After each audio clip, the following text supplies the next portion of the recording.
Kipruto. He also takes time to talk about the ills or the challenges or the misgivings he has about issues like SHA, university funding model, taxation measures. Yet we know we are actually very deep into the budget-making process and nothing seems to be changing. Should we be taking some of these statements seriously when we know clearly nothing tangible has been done towards working out these issues, yet he still uses the same to justify his position?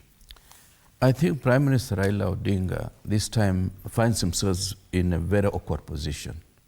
Awkward in the sense that the constituency that has hitherto supported him seems to be slipping away just because he has shown some approach more towards the current regime. And I think that is the conflict that he's trying to get out of. And of course, I know Raila, God giving him strength, is likely to be a candidate in the next election. And he does not know how to handle the whole situation because he seems to have gotten into some kind of arrangement that is making him a bit uncomfortable, but he seems to have committed himself to his colleague and friend and brother, William Ruto.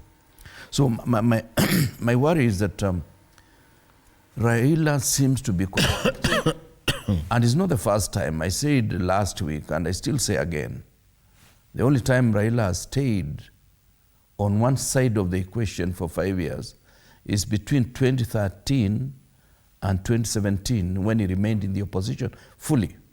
Because even when he was with us in government, midstream he ran away by opposing the government and therefore being removed or excluded from the cabinet after the referendum of 2005 and so forth. So I do not have to repeat what we've said before.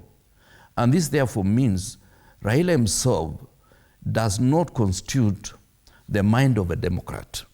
For him, democracy is when it is convenient to him, and when it's not convenient to him, democracy is anathema that he finds it very hard to follow for the full period.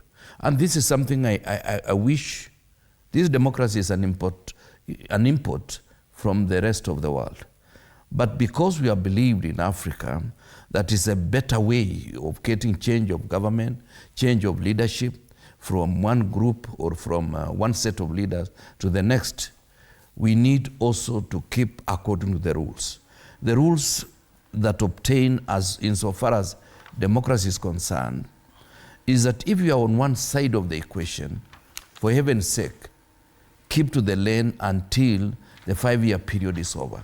Then you can also invite yourself either to join the government or to remain in the opposition, because even in the opposition, it's still a respectable position that you can make a contribution, you can support the government of the day from the opposition benches without necessarily scuttling the processes. And when you say something is not right, it should not be taken that you are saying it because you are on that side of the equation. You are saying it because you are a Kenyan and you believe things can be done better. And this is the way I feel we have failed to accept that when you go for elections, the results are two. You either win or you don't win. And the Honorable Mungatana is one of the best examples. He has won many times, he has lost, but he has not been discouraged. He still knows, when I lose, it's still a game. When I win, it's still a game. So this is the way we should inculcate in our people, that yes, the opposition is part of government. Okay. And the government cannot be seen to be so confused as to fail us to know who is in the opposition and who is in government.